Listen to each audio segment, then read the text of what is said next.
Hi, and welcome to Empathy for the Devil. This season is brought to you in partnership with London Records. DMX's story touches on some difficult themes, including childhood parental abuse, abandonment trauma, drug use, addiction, and overdose. We'll also be talking about youth incarceration, institutional racism, and mental health. There will be resources in the show notes for you to check out if you're affected by any of the issues we are discussing today. Hello, and welcome back to Empathy for the Devil. I'm in the driver's seat this week as we take a look at the life and career of Earl Simmons, better known around the world as the record-breaking rapper DMX. DMX carried a huge amount of childhood trauma, and today we will focus on how those experiences shaped his life and his death. In spite of his brutal start in life, DMX went on to become one of the biggest rap artists of the late 90s, early noughties, and his raw, introspective lyrics continue to be played in clubs and radio stations around the world. Throughout his life, DMX fought a very public battle with addiction and mental health, which he openly spoke about in his music. Tragically, he passed away in 2021 from a heart attack following an alleged cocaine overdose. So, Chula, DMX, talk to me. Why are we doing DMX today? Well, apart from just being the icon that he is, on a personal level, I can really identify, obviously on a much smaller scale, with the process of addiction eclipsing a musical career, which I think that really happened for him. And of course the childhood trauma as well, and how that impacts on who you become as an adult. I can really identify with that.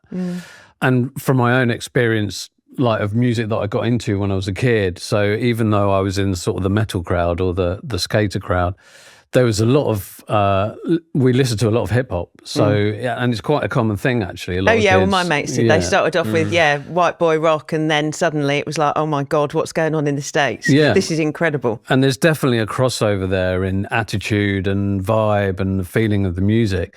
And, my fave hip hop group, probably The Roots, and I love Run the Jewels as well. And then you've got people like, Run DMC and Aerosmith and Anthrax and Public Enemy who, did those sort of mixing of those two genres.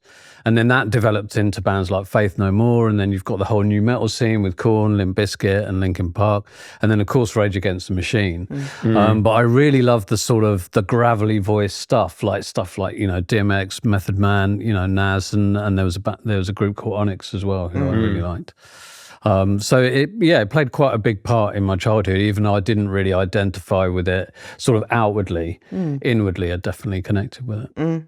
Yeah, it was very subversive, wasn't it, at the same time? It had that kind of DIY punk ethic to it. Yeah. And it was definitely happening in response to social stuff that was going on in the world. Yeah. And particularly in America at the time. Yeah, definitely. There was a kind of anger and rebellion to it that was shared across those different types of music. Yeah. And actually, while you were listening to DMX, I was working in record labels, and my record label was putting out records by Def Jam. Oh, right, yeah. So it's I kind of had an insider's view of it at the same time. Yeah. And it was like, literally, what the fuck has just hit us? Yeah. And nobody really knew what to do with it at the time either. Right. A bunch of white people in a British record label that had just done a distribution deal with Def Jam. Yeah. And then it's like, here's a DMX record.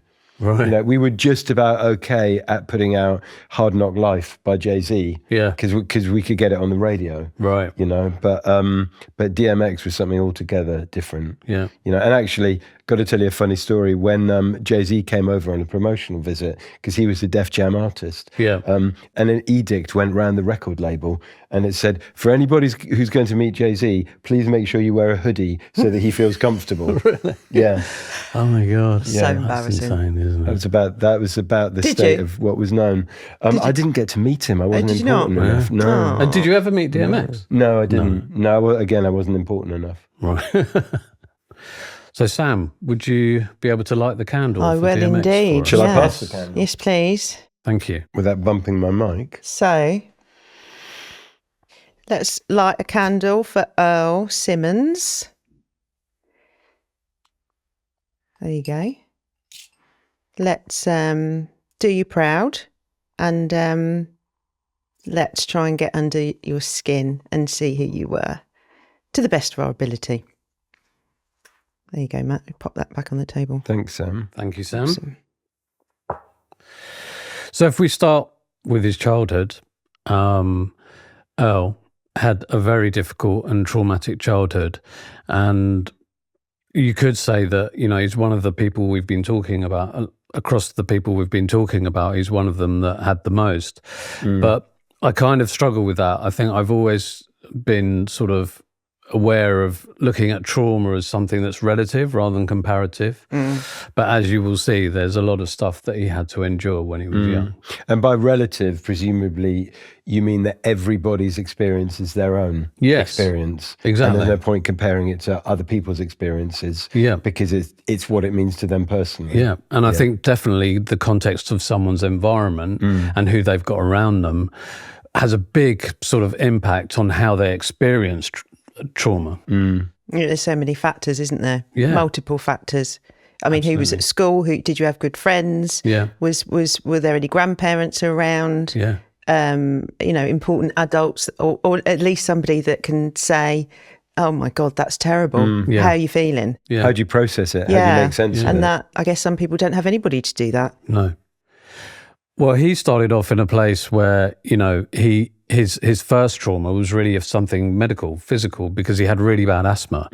And he found he was unable to breathe quite a lot. He would wake up in the middle of the night, and for some reason, they would call the firefighters to come and help him. And they would come in, and he wanted to be a firefighter because they had helped him and they had rescued him. They must have been the ones who had the nebulizers or something. So that's why they called them rather than an ambulance. He had one asthma attack that was so severe that his heart stopped beating. So you can imagine how scary, that would have been. There's also a record of him being run over by a car or hit by a car by a drunk driver when he was pre-adolescent. But those experiences, I think, would have been his grounding experience of life. So that can be really scary. And I know my brother actually had really bad asthma when he was a kid, and remember taking him to the hospital and the doctors making him better. And he became a doctor. And I believe that there was something about that experience similar to DMX where he felt, wow, I want to be like them. Yeah. And it's interesting, isn't it? Because it's the body. Your body's letting you down. Yeah. So it's, so almost irrespective of what's happening in your circumstances, what's going on around you, your body's not functioning properly. It's not breathing. Your heart's not beating. I mean, that's incredibly frightening, isn't it? Yeah. There were other things that then were there in his home environment. So he was born into a Jehovah's Witness family. And he himself connected with it on some level because it remained in his music throughout his life. And he did speak about things from a religious perspective quite often. And they were very poor. So there's reports of him sleeping on the floor with the roaches and the mice. And then, on top of that, then his father left his mother. And we talked about how sometimes children can blame themselves when the parents leave or when there's a divorce happening. And he's even got some lyrics where he says, "Damn, was it my fault, something I did to make a father leave his first kid at 7 doing my first bid?" Wow. Yeah. So he obviously felt it, there's that abandonment there already. And guilt. Yeah. Yeah. So. And his mum was quite young when she had him, I think. Yes, his parents were both very young, like in their late teens when they had him. And then when he was 10, his mother took him to a care home without telling him where they were going. So he thought they were going for an outing. And it could have been because he had become troublesome, not really sure, but she took him there and then she left him there. Whoa. Yeah. And he didn't even have any clothes or anything with him. He thought, just dropped him off? Yeah, just dropped him off and left him there. And he didn't know, and he described this himself as a really significant betrayal and defining moment of his life. Yeah, fucking right, it's a defining moment of your life. And he even said in an interview, the other side of me was born there, the side that enabled me to protect myself. I mean, I know you can't really compare the two things physically, but I was dropped off at the gates of a boarding school when I was 7. Yeah. And I remember now, having done a lot of work around that, it did feel like a betrayal, an abandonment. And there was a very specific moment where it felt like I'd been ripped apart and something else emerged. And it's kind of like, I can really relate to that quote in particular, because it's like literally you are torn inside out and something new has to develop in order to protect you. There's a really good documentary about that called The Making of Them, where they talk about this thing called the double bind, where kids get caught between sort of having all those feelings you just described, but they're not wanting to let the parents down and not want to or go against what the parents are wishing, because they're saying you need to go off the boarding school. They're still trying to be good. Yeah, exactly. But in that process, they're getting caught in this double bind and abandoning their authentic self. Yeah, because in order for you to be okay, I have to pretend that I'm okay. Yeah. And that just compounds the trauma of the separation. Absolutely. So, he had a hard time at home as well. His mother, was quite violent with him. And there were times when he was beaten by her with implements as well. There's even a time, apparently, where she knocked two of his teeth out with a broom. It was just her and him, was it? I think there were other siblings. Okay. But he bore the brunt of it. Right. Yeah, by the sounds of it. Of his mother's rage. Yeah. Or she couldn't cope. Yeah. And she didn't know what to do. And lost it. Yeah. And he had nowhere to go, so he would often go up to the roof of the apartment building and sleep there. And this is where the dog thing comes in. So DMX is very well known for having, really liking dogs and having a relationship with dogs and using the word dog to talk about his...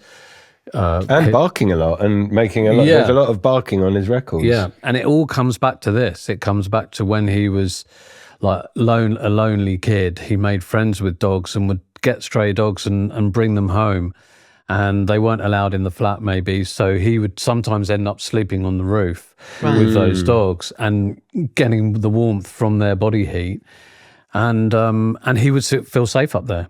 I mean, there is something about a relationship with a dog where they are just unconditional in their love. Yes, definitely. And they're just the most... we lost our beloved dog Rocky earlier this year, and it was just such a wrench because nobody loves you as unconditionally as your dog. Yeah, I grew up with dogs, and I even remember in rehab when my parents came to visit me, and they came because it was my mum's guide dog, and the dog went mad, and it was like the love that I got from the dog. Yeah. And my parents were like, "Hi, how are you?"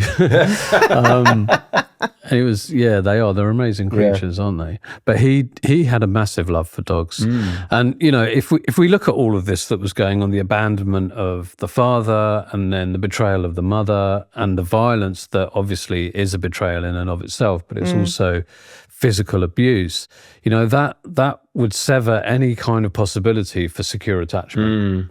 Say he would have had an insecure attachment style that was born through basically a lack of good parenting at the very least, and very abusive parenting at worst. It would be disorganised attachment, wouldn't it?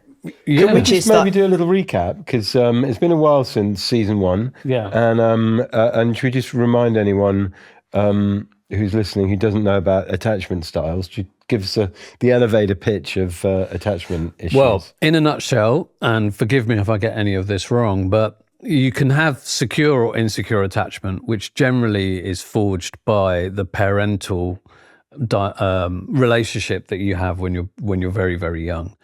And if it's secure, as in you get adequate parenting, then it enables you to form secure relationships as an adult or a teen and then an adult. But if that's fractured in any way, then you will develop an insecure attachment, and that falls into different styles. So if I remember rightly, there's ambivalent, anxious, and disorganized. And there's an avoidant one as well, isn't there? This kind of swinging between being really, really avoidant and really, really needy, and the desire for love and connection, which we all have, is completely scuppered by this absolute gut-wrenching fear that you're going to be abandoned. Yeah, so there's an inability to receive it. If anybody wants a really good example of avoidant and anxious attachment, watch Frozen, because it is, I've heard it said that actually Frozen, one of the reasons it's so successful is because it really paints the perfect picture of anxious attachment in Anna and avoidant attachment in Elsa. The two sisters. The two sisters. Interesting. And it's kind of like, and it basically buys into the archetype that, and everybody identifies with one or the other so well, and that's one of the reasons, apart from the great tunes, of course, that Frozen is so successful. Well, that's really interesting. I've never known that, and I've actually avoided Frozen because of all the hype. So that makes me intrigued. I send Let It Go to my clients sometimes and say, and then ask them to reflect on their own experience of the lyrics. And how they relate to either anxious attachment or avoidant attachment. Yeah. Oh, wow. I'll have to watch it then. Yeah. And, for me, I think another thing that can really happen with insecure attachment is that people then make this kind of internal agreement with themselves, like, okay, my needs aren't going to be met. I think it goes on in the child's unconscious. My needs aren't going to be met, so I'm going to meet my own needs, and I'm going to get these dogs that are going to love me no matter what, and I'm not going to trust anybody, all those different things that happen later on in life, I think can be agreements made internally when we're children. Well, I'm going to be in control. Yeah. And I'm going to make sure there aren't any possibilities of, for there to be any possibilities that I might have to rely or need something from somebody else. Yes. Because if I do that, I'm in fucked. danger. Yeah. And there's a personality type in, I think it's family systems work, which is very similar to what we do with psychosynthesis. And it's called an introject. And an introject is a personality type that is invented for self-protection. It's a personality type that's created for self-protection. Yeah. But then, unfortunately, the introject stays with us into adulthood long after they've stopped being useful. Yeah. And the introject is one of the sub-personalities that leads us into behaviour that doesn't really serve us anymore. Yeah. I've got one of them. Yeah. Well, it can get in the way of emotional intimacy.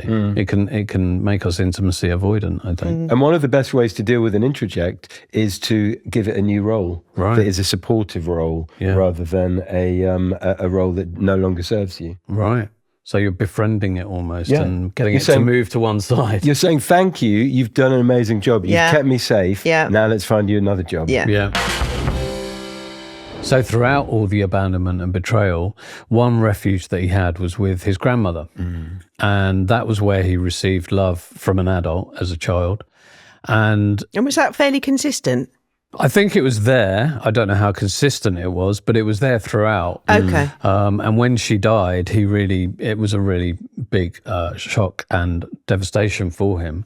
And I think she's an important figure in his childhood just because she would have been the enlightened witness for him. So the only person really there, there's an author called Alice Miller, and she talks about how kids who are experiencing trauma during childhood, if they have an enlightened witness, then they're sort of better armed for adulthood than kids who don't have that at all. And so the enlightened witness, they're not necessarily going to take any action, but they are going to be there to listen and empathise and maybe process what's going on. And just give them that little bit more time than the other adults are giving them in a loving way. So I remember Dizzy Rascal talking about a teacher who would let him go into the music room like at break times and lunch times when he wasn't supposed to be, and like just do his music and how important that was for him and the relationship that he had with that teacher. So that was his enlightened witness. So it's really someone to help you feel seen and heard. And present. Absolutely. And acknowledge your existence. Yeah. It's meant to be quite key, isn't it, in getting over trauma, is being seen. And for it to be seen, understood, and, as you say, witnessed. If there isn't a witness to your trauma, there's almost a sense of, is it real? Did it happen? Is it a big deal? It can then be, it's important for there to be somebody other than you that has seen the truth of something that's happened to you. Yeah. And even to be able to gauge what it is you're going through. If you've got somebody who's loving and kind, then you can realise, oh, actually, how I'm being treated by my mother in this instance isn't right. Or, this is how I should be treated. So I think it can really impact on self-worth. For sure. And following all of this, and, you know, we're beginning to paint this picture, aren't we, of just the stacking up of trauma. The next one was that he ended up going in and out of prison for a lot of his life. Ooh. So he first went to prison, well, he was arrested for the first time for arson when he was 10. And then when he was 16, in 1986, he was sent to prison, sent to like a juvenile prison. And then later that year, he was sentenced to 2 years for another crime. So, you know, between the ages of 16 and 19, he could have even been more in jail than out of jail. Wow. So that would have been a very sort of brutal experience, I imagine. And, you know, it's very young to be placed inside an institution like that. How old was he when he first went in an institution? Would have been about 16. Yeah, yeah, and also it's like the fire, like the arson, the like setting something on fire. Yeah, I mean that's anger, isn't it? Yeah, that's rage. It is anger. Yeah. I remember doing that a lot. Did you? I used to love setting things on fire. Did you? Yeah, I set fire to my brother's bed while he was in it. Did you? Yeah, I put it out very quickly. Sweet Jesus, Sheila. I mean, having said that, there is also a side to arson that I found out about recently, which is a lot of arsonists are actually suffering with ASD, on the autism spectrum disorder. Yeah. And the reason they light fires is because they love the soothing sensations that they get from the flames. from the colours and the noise and the patterns. Wow. And all of that. So actually, there are interventions happening now with young arsonists that are helping to diagnose them early on with the ASD spectrum, and then giving them appropriate support. Right. I'm not suggesting that was the case for DMX. But it's mad, isn't it, how you can do the same thing for two completely different reasons. Absolutely. Yeah. And you can, you know, as adults, you could all assume that, you know, in the instance that the person is on the ASD spectrum and is looking for that comfort, you know, it could be, oh my God, what does this mean? He's a hooligan, or she's a this, or they're a that. Absolutely. And actually, no. Yeah. Yeah. They are soothed by the flames. Yeah. Yeah. It's fascinating, and there's some great work being done now. In fact, the Fire Brigade work with have a prevention side, and I know one of the people who actually goes out and works with the young with the young offenders, as they're labelled. Yeah. But sometimes they're 5 or 6. Wow. Because those kids definitely are demonised for that behaviour, aren't they? Yeah. We see it as it's something antisocial. Yeah. Yeah. And after that, he had various different offences, so things like driving offences. You know, he drug possession, weapons, you know, that kind of stuff in his later life. Yeah. But also, it's very well known that the criminal justice system is a revolving door, unfortunately, especially where addiction is concerned. And it seems to me that I spent 4 years working with a charity called Forward Trust that deals very closely with prisons and addiction. Yeah. And the reoffending rate is just absolutely astronomical. Yeah. Because really, if people don't get the help that they need while they're in prison, they're going to get out and they're going to probably reoffend to feed their habits, and then end up back inside prison. That's exactly what happens. I mean, I've worked with people when they've been out and they've been on what we call a drug rehabilitation requirement. And I've worked with them on a structured day program, and then they've got arrested, and then they've gone back in, and I've had to go into the prison and work with them whilst they're in prison, and come out and work with them again in the community, and just seeing that revolving door for people.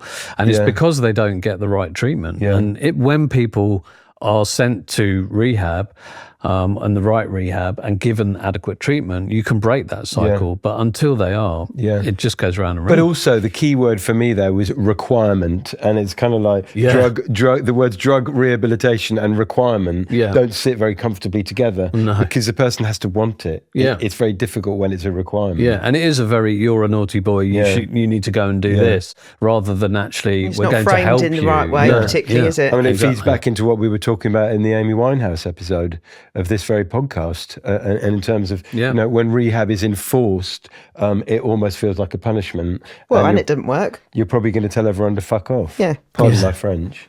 Yeah, it's very difficult. I used to run groups with people who were all being ordered by the courts to come and do the group, and they were all actively using crack and heroin and alcohol. let's just say it was never short of entertaining. But in terms of actual therapeutic work, I think, is few and far between, unfortunately. It was tough. I'm just wondering, did X, well, that's what his friends used to call him. Yeah. Because I'm just thinking about the Prince episode that we did, and the idea about finding that kind of mate. Did he have an Andre? Did he have an Andre? Well, we're coming to that. Did he have an Andrew Ridgely? There was somebody who kind of played that role. But just to sort of end and what we're talking about now, I think one thing that was really important for me is just that he went from sort of traumatic environment to traumatic environment. So there were these traumatic relationships, like with the mother abandoned by the father. But then there were these environments that were actually the care home and then prison, and he was in and out of that. And there's lots of research and evidence that shows that can have lasting damage to a young mind. So when we incarcerate people, which happened a lot in America with young black men at a very young age, then, at the drop of a hat, then it's almost like you're damaging them further and. The treatment that would have been adequate before is now not enough, and you need even more to get people better. It's just so wrong, isn't it? You're compounding the problem, not fixing it. I don't know what are we doing putting kids in prison? I mean, for God's sake, it's ridiculous. I think every prison should be a treatment centre, really. Agreed. Well, I mean, the population of prisons are, neurodiverse, learning difficulties. I mean, addiction. I mean, there's probably very few people that are in prison. Trauma. Without trauma. Yeah. Unlikely. And do you know what really annoys me? Sorry, I'm just going to spend 1 second talking about this. Do you know what really fucking gets my goat? Is when anything that's done within the higher echelons of I don't know, people in power. Yeah. There's you can always hear the excuses, and to be fair, they may well be legitimate. So I don't know. There's been a death in the family, or he was going through a really hard time, or people are always quick to jump in and say why there are extenuating circumstances, why this person that we once held so highly in esteem societally has done this terrible thing. Yeah. Well, yeah. And guess what? That's the fucking same for everybody. Everybody. Yeah. It isn't nobody's born bad. No, if you take any human being and put them through what DMX had to go through as a child, I can pretty much guarantee you'll have similar outcomes. Absolutely. But what I'm saying is that the system doesn't give that generosity. No. It's not given to the people that are poor. Yeah. Or are don't have the power to influence. Yeah. Young people, children. Yeah. Absolutely. Rant over.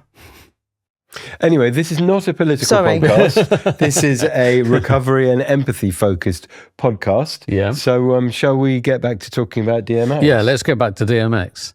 So talking about his friends, he did have someone who he saw as a mentor and older brother.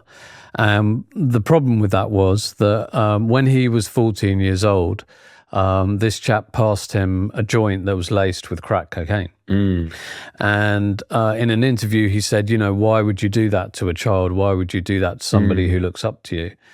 And so... Was he older, this lad? He was an older guy who was kind of, an influence on him and I guess his peers. And he kind of blamed that experience for his addiction, which of course is a very debatable issue. So on the one hand, you could say that drugs cause addiction, and then on another hand, you could say that individuals and their trauma cause them to meet the drugs from a different place, and then the two things together cause the addiction. I mean, that's a quote, Judah. What you just said is we should make a T-shirt out of it, number one. Right. Brilliant. And number two, what I'm hearing there is a betrayal. It's kind of like, actually, it's yet another betrayal for young Earl, because actually somebody who he looked up to, who was kind of a mentor figure, gave him his first hit of crack. Yeah, that's definitely what he felt. So really, it's to me, it's not so much about what caused the addiction, but it's like, what another betrayal. Yeah. Jeez. Yeah. I think that was really profound for him. In a How old was he, sorry? He was 14. 14? Yeah. Oh, God. It's pretty young to start smoking crack. And, when we look at the illness of addiction, we know that it's not necessarily caused by the drugs, although you can get drugs that are physically addictive. An example of this is when, in the Vietnam War, there were loads of veterans soldiers who got addicted to heroin when they were over there. But then when they came back, only a small proportion of them continued to be heroin addicts. So you could argue that it wasn't really the heroin itself causing the addiction. There was something in the individuals that led to it continuing to be a problem. It's kind of like whether the addiction is purely physical, or whether it's filling the gaping black hole inside somebody, and then makes them feel whole during the period of time that they're under the influence of the substance that they've taken. Really, that to me, that's the difference between a physical addiction and an emotional / psychological addiction. And we know that DMX went to rehab quite a few times. Oh, did he? Yeah, so he did try to get it, and he tried to get recovery, and he wanted recovery. But it seems like the addiction was just too powerful for him and overtook him each time. And I think there was, again, this sort of discrepancy between recovery and abstinence. And as we know, they're kind of two different things. Yeah, they really are. And they go together. Yeah. We talked about this in Amy's episode as well. It's like, and there's often this fallacy that actually abstinence equals recovery. And it doesn't. Abstinence equals abstinence. Recovery really is a state of mind, isn't it? Yeah. And we have to put a lot of work in to achieve it. Doesn't come out of the sky. Well, yeah, because it's if you use your sort of black hole in the soul, imagery, and the using is numbing out the pain that's generating. Not using means that you've still got the pain that's generating. Yes. Absolutely. And that's what abstinence is. Well, fuck that. Who wants that? Yeah. So the next piece of the process is to find how to soothe that part of yourself. Yeah. Totally. That you are quite able to do, and you have got the tools, but no one's ever really showed you how to use them. And that, in a nutshell, is the process of recovery. Right there. Yeah. And in some way, it's kind of replacing or countering the inadequate parenting that the individual received. But I think it's kind of, that word inadequate, it's like, let's just say I received inadequate parenting. And there's a difference, I think there's a difference between inadequate parenting and abusive parenting. Oh, definitely. And clearly we're talking about two totally different things. But generally, parents do the best that they can. Yeah. So it's not their fault that they're inadequate. It's not a deliberate... Oh, definitely. It's not like you wake up and you think, I'm going to be an inadequate parent today. Yeah. And I think it's quite an important distinction to make. Yes. And it takes us back to that Philip Larkin poem, they fuck you up, your mum and dad. Yeah. They don't mean to, but they do. So it's kind of like, and so I have a slight issue with that word inadequate because, and as a parent myself, it's like, I know that I've got a lot of things wrong, but I've always done my best. Yeah. And it's important to recognize the difference between, we're not saying inadequate parents, we're saying inadequate parenting. Yeah. It's the verb, isn't it? It's the action. It isn't the individual. Yeah. But yeah, I mean, no one's ever going to be brought up in a perfect situation. But in DMX's case, it's well beyond that, isn't it? Yeah, that would be classified as abusive. Abuse, yeah. Highly abusive. Highly abusive, yes. I remember when I came back from my 7th rehab, and I went back to work in the record label, and I just thought, I was so naive. I just thought, right, I'm going to go back to my life exactly as it was, only I'm not going to drink. Yeah. Or take drugs. Yeah. And actually, there's an expression about when you get into recovery, you only have to change one thing, and that's everything. Yeah. Really? And I didn't realise. Yeah. And some people just do not.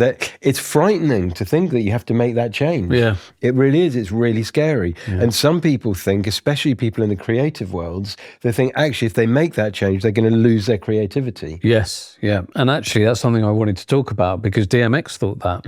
He had a fear about that. He thought that, where am I going to get my input from? He said, I can't be that narrator. I've got to live it. Yeah. So he kind of felt that if he suddenly became straight, laced and sober, then he wouldn't be able to have all this sort of gangster rap type sort of image that he was holding. But then he placed a lot of his identity, and again we're going to maybe we're sort of veering into the the issue that comes up almost every single person we talk about in this podcast series, which is the over-identification with DMX as opposed to Earl.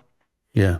Absolutely right. So DMX, the persona, couldn't possibly, or perhaps what he was thinking is, who am I? Who is DMX without that? And and in a way, it's almost like buffering up your sort of jewel. It's your trauma jewels, isn't it? It's like I've got my trauma jewels, and that's who I am. That's what I talk about. This is my perspective. As an artist, interestingly, that's his lens. So his identity was as an artist was really ingrained with this, with his childhood experiences.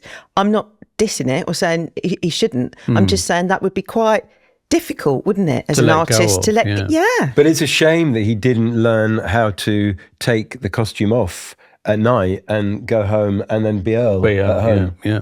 And it goes back to what you were saying is probably the introject, sort of the identity that was built by Earl to protect him as a child. Actually maybe Earl needed recovery, but DMX didn't, and that was the problem. Yeah. I work with a lot of musicians where when I say to them, well, you might want to consider abstinence, they're like, oh no, I don't know, I can't do that. And they're really scared of losing their creativity. But my experience, and I think history shows us this a lot, that like drug experiences might enhance creativity. And, people have trips and see things and, experiences where they can then go off and write about them or express them. But addiction always seems to rob people of creativity eventually. Yeah. But it's a very real fear that so many creative people face. And sometimes it becomes their undoing, unfortunately. Yeah. Not being able to move beyond that fear. Yeah. And to have, it takes a lot of courage, I think, to jump into the place of recovery when you feel like that. But we see it all the time. People who do manage to do it, they just thrive afterwards. Absolutely. They do so well. And so it's such a shame when someone can't see past that block. And in conjunction with his addiction, DMX self-diagnosed with bipolar. And he said that he thought he had bipolar disorder, and he said he was a manic depressive with extreme paranoia. Those were his words, and it's a really difficult thing because if he did have bipolar, generally speaking, bipolar needs to be medicated in order for someone to be okay. But also, I know this from personal experience. Yeah. It's very, very difficult to actually diagnose someone with bipolar accurately whilst they are in active addiction. Yes. Because the symptomology is just so similar. The ups, the downs, the highs and lows, the paranoia, the psychosis, they're all exactly the same. Yeah. So actually, it's very, very difficult to diagnose or self-diagnose whilst someone is still in active addiction. Yeah. And often someone who would be diagnosed with bipolar in active addiction, if they come into recovery, you give it a few years and then that diagnosis won't stick. You're looking at one. Yeah, I remember you saying, You're looking at one. I was diagnosed while I was kind of in the final 4 or 5 years of my addiction. 5 or 6 years into recovery, that diagnosis got removed. Having said that, it also saved my life because if I hadn't been diagnosed as bipolar, I wouldn't have gone to a dual diagnosis treatment centre, which is crucial. Yeah. It's where they treat several co-occurring conditions at once. Yeah. And I probably wouldn't have made it into recovery. Yeah. So I owe my life to an inaccurate bipolar diagnosis. Yeah. And the other thing is, someone in active addiction is going to behave in a manner that could get diagnosed as bipolar. So it's almost like a kind of, that snake that eats itself, that symbol. Yeah. And until you can break one, you're going to be in a perpetual cycle. Yeah. So thank God for dual diagnosis. Yeah. I think it's important to remember that America had a certain healthcare system that was probably not proportionally shared amongst the population. And there's a lot of institutional racism in the healthcare system, or at least there was. Hopefully we're moving out of that now.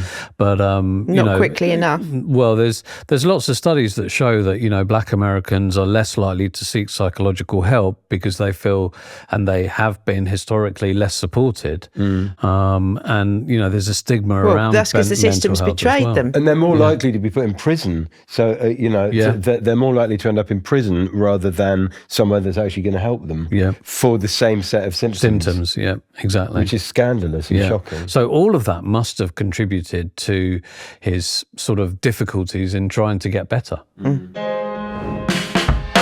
And I think DMX was really unique in the way that he was able to be so open and unapologetic about his struggles with mental health. He didn't try to hide it. He was able to own it.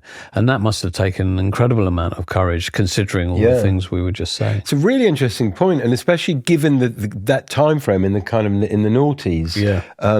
Is kind of round about the same time that emo was developing as well as a musical genre, and so I'm just wondering how much actually he might have influenced what was going on in the emo movement. Because it was around the late 90s and the early noughties that DMX became like one of the biggest rap artists, ever. And, his first 5 albums hit #1 in the Billboard chart, in the Billboard 200. And no artist had done that before. It's remarkable. Yeah, so that's pretty surprising, considering all these things that we've been talking about, for him to be able to achieve that. And at the same time, he started like a Hollywood career, and he was in Exit Wound with Steven Seagal and Cradle to the Grave and a few other films. And so he was starting to really, really become professionally successful. I mean, very, very successful. But hang on a minute. How can it be that somebody who has been in that situation growing up, I mean, this is why I love doing this podcast, why I love doing what I do. I'm just fascinated how talent, genius saves people quite often. This drive and determination to be, it's almost like somebody implanted something sort of magical inside him and others like him. Like an extra Duracell battery. Despite all of that, despite on paper, you should be dead. Yeah. You should be dead, either through your own hand or somebody else's or whatever. And yet can have 5 #1 albums which slam into #1 on the Billboard chart, one after the other. I mean, the connection that he had with his fans is extraordinary. But actually, we've talked about it. We've talked about how Earl invented DMX to protect him. And then DMX DMX was the silver bullet. DMX was this piece of magic that was put into Earl to then actually bring him to this, his protector. So what is it? Is it imagination? Is it God-given? Is it in you? Can you nurture it? It's fascinating, isn't it? It's definitely energy and drive, isn't it? I think that when you've experienced trauma and talent, and survival. Obviously you need the talent to get successful, but definitely the people who seem to be successful have a lot of drive. And if you look at people who have trauma underneath it, that definitely, and I think people say that it spurred me on. I had to succeed. I had to make it. Isn't it funny how some people it spurs on and some people it flattens them? Yeah. And, not to put a downer on things, but actually he found it really difficult. So even though he got all this adoration and acclaim, he struggled with it. He found he didn't enjoy going on stage and performing? I think he probably enjoyed going on stage. He never said that he didn't. Yeah. But he found the love and attention overwhelming, and there was a part of him that felt like he didn't deserve it. Yeah. So there was this internal conflict, and maybe again it was Earl suddenly feeling, oh my God, this is too much, and there was a part of him that maybe couldn't receive that love, and he found it really difficult, and then that in turn spurred on his addictive processes. Well, that's interesting that you say that, because when I was looking at disorganised attachment a bit, because I knew we were talking about DMX, and I was just wondering, and it says that, it talks about partner relationships, intimate relationships, and in order to be in this intimate relationship with a partner, you have to deal with the anxiety. Yeah. And it's almost like that's the trade-off before recovery or getting well. Yeah. And I guess what I'm hearing you say is exactly that, perhaps in relationship to his craft and the adoration that he got back from that. Yeah. So yeah, I can completely understand that in order to get what he desperately wanted, because he was really, really good at it, and so he should be getting that, it actually hurt. Yeah. He couldn't handle it. No. You can almost hear DMX saying to Earl, look what I've done for you. Yeah. And Earl saying, but I didn't want this. Yeah. Now everyone's looking at me and it's not safe and I don't like it. And can't they all just go away and leave me alone? Yeah. So, I can well imagine, actually, Chula, that was the case. Mm. Yeah, which is very sad because you would hope it would have been a liberating experience. So where did he get his joy from, or pleasure, or relief, or? Well, sadly, I don't know if he did. Right. I think he struggled throughout his life with all the things that came at him. He had a lot of children. I think he had 15. And there must have been something going on for him there in terms of wanting to provide for them perhaps what he didn't have. And so what happened to his career? Well, unfortunately, his career really suffered at that point. So after the heights of it, there was a decline. I was watching something on YouTube where he was where it was a thing about him and Jay-Z. But anyway, it kind of documented him talking on various different interviews across like a 20-year period. Yeah. You can just see his decline. And actually there was loads of comments, it's so sad to see DMX, and he's just more and more wasted. Yeah. And DMX is really the first artist that we've covered in this podcast that hasn't kind of been taken away in their prime. Yeah. In terms of, fading away as opposed to burning out, to quote Neil Young. It's and that is a horrific cliche that I don't support at all. But it's sort of looking at DMX's story, it does feel like he started to fade away in maybe, the mid-noughties and had a slow, painful decline, which, interestingly, is the way that most people who suffer from addiction and alcoholism go. Yeah. And actually, that ridiculous ending of leaving Las Vegas is kind of like, where Nicolas Cage's character sort of dies in the arms of a lovely sex worker. That doesn't really happen. No. There's normally a slow decline and then a really undignified death. Yeah. Lots of addicts and alcoholics, I think, die on their own in a room, in a chair with their drugs or alcohol. Is that what happened to him? Well, he actually had a heart attack, which is alleged to be an overdose, but it was never really proven. I think it's difficult to tell when people have a heart attack when they're using a lot, whether it was the drugs that caused it or whether they would have had it anyway, due to sort of weakening over the years. But that's how he died. And was he part of a stable family environment by then? Was he with a partner and? I don't think it was stable in that sense. Right. I think there were different partners with different children. Okay. And he was still in and out of jail, and he filed for bankruptcy 3 times. Okay. Yeah. So it was really unmanageable. Yeah. Unmanageable, chaotic, really horrific. Yeah. Wow. It feels really, really depressing, and I think it's important just to go back to his amazing career and his amazing records and the mark that he made on the music industry and his film performances as well, and the influence that he had. Oh, and absolutely. he kind of he really was instrumental in bringing rap and hip hop into the mainstream. Beyond a shadow of a doubt. Yeah, and that's definitely something that we want to celebrate and not forget. Yeah, because that's who he was. Yeah. Although we talked about DMX as a persona, but that he was DMX. It was him, and that's a really special part of him that came out. That people connected with all over the world. Yeah, and I keep coming back to this time and time again. It's almost like, society's gain is, it can often be the individual's suffering. Yeah. But if you're going to be dealt those cards and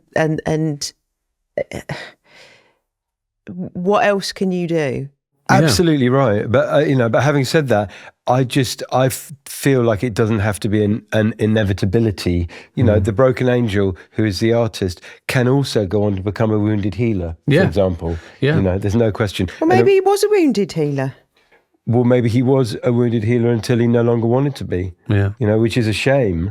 But my point is that it's not inevitable that somebody with his talent had to come to the end that he came to. No, of course not. No, I mean, I would put that down to addiction, society. I would put that down to racism. I would put that down to poverty. I would put that down to children being banged up when they should be put in a warm family home environment. Yeah. I mean, he was badly let down, as are millions of other young black men. And he didn't receive the treatment that he needed. Yeah. No. Because as we know, people can go through all of that and then get treatment, find recovery, and like you say, become the wounded healer. Yeah. And unfortunately, he didn't get that. For whatever reason, he didn't get that. And, addiction, as we know, if it isn't treated, it's jails, institutions, and death. That's the outcome. Or prostitution for women. Yeah. Or men. And it's so ironic that having spoken about the sheer amount of pain that he was in throughout his life, yet from the outside, the perception is that he was an aggressive gangster. Yeah. And it's kind of like the two things could not be any more different. Yeah. Well, I mean, it's almost like it's that whole kind of idea about punk and goth, and the whole idea about the scarier that you can look, the more people are going to leave you alone. Yeah. And why do you need to be left alone? Because you're scared. Yeah. That's the irony, isn't it? Yeah, absolutely. I can identify with that. But just to say that when I was doing a bit of research on him, Jay-Z was talking about a show that he did with DMX, and DMX was going on before him, and he saw DMX. He was on the wings, Jay-Z, and over the other side of the stage, he saw DMX in the wings. And then the DJ sort of dropped the first kind of couple of beats of the first song in the performance. And DMX is kind of still backstage and started growling and going, and sort of, dropping these sort of mad vocal noises. And Jay-Z went, the fucking place went mental in anticipation, waiting for DMX to come out. Anyway, he went on stage, and then everyone was going nuts. He said, and then halfway through, he took his top off and was looking really buff and fit, and all the girls went mental. And Jay-Z's like, "Fucking hell, I've got to go on. What am I going to do? Yeah. I'm just going to go on and go, oh, it's a hard knock life for us." And he was like, "Oh no, it's going to be really shit. Well, I've got 56 gigs with this guy to do." He said, and if that wasn't bad enough, he said, then they got to the end, and DMX did this like amazing sort of prayer or a verse. I know what you mean, actually. And then everybody's fucking crying. Oh wow! So he so you're looking at the dynamics, the artistry, the performance, stagecraft, and then to be so beautifully vulnerable at the end, to then do the and in tune with his sort of spiritual self. Amazing. And wow. and so Jay-Z said he definitely had to up his game after seeing that. But it's nice to think of him being able to be all of those things within his performances. Yeah, absolutely. And maybe that's why he was so bloody successful, because he meant it. It was from the heart. It was raw. Yeah, he was definitely a very genuine musician and performer. So Chula, where are you going to leave Earl or DMX? Well, I actually struggled with this because, like you're saying, I would love to leave him on stage in that moment. But I think going back to what we were saying with his sort of inner conflict around, the adoration and the success, I want to leave him where I feel he felt most secure, which was on that roof with those dogs. Ooh. Yeah, which is a strange place, but I think that it was probably one of the last times he felt truly secure and safe and loved and not in danger. Loved unconditionally. And before the addiction sort of came in and caused the torment that, we all know can be a horrible thing to have to live with. So I think that was where he was most at peace. I'll take that from you, Chula. Me too. I'll take that from you.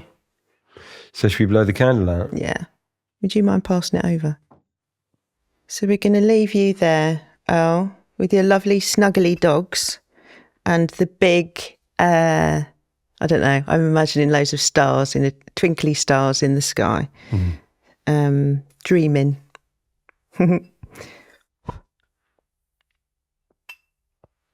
Here's to you, Earl. Yeah, here's to you. Have you got a one for the road? Yes, I do actually. My one for the road is a book called The Zen of Recovery by Mel Ash. Wow. And this book, it was really important for me. So when I came into 12-step recovery, there was lots of things in there that I struggled with, and a lot around the use of the word God and the concept. I mean, I know it's not a religious program, it's a spiritual program, but personally I found that quite difficult. And then my sponsor, he said to me, there's this book where this guy who's a Zen Dharma teacher, who's also in recovery, has put the two things together. So he's kind of presenting the 12 steps and a 12-step program of recovery from a Zen Buddhist perspective. Oh, wow. Yeah, so if there's anyone out there who is struggling with that aspect of 12-step recovery, have a read of this book, because it really puts it in a way that, is easy to grasp, it's simple, and you can apply it in a way that I think was, for me, was incredibly helpful. What a great suggestion. Lovely. Thank you. Thanks. That's all for today. We'll be back again next week with Sam taking the lead as we delve into the life of the one and only Irish singer-songwriter Sinead O'Connor. As always, if you like Empathy for the Devil, please rate and review us wherever you get your podcasts. If you've got any questions or comments, or would like to suggest any artists for us to cover in future episodes, please contact us through Instagram on we_are_attune. And, by the way, there's an amazing season 1 of this podcast, so if you're new, please check it out. Thanks again for joining. We'll see you next time.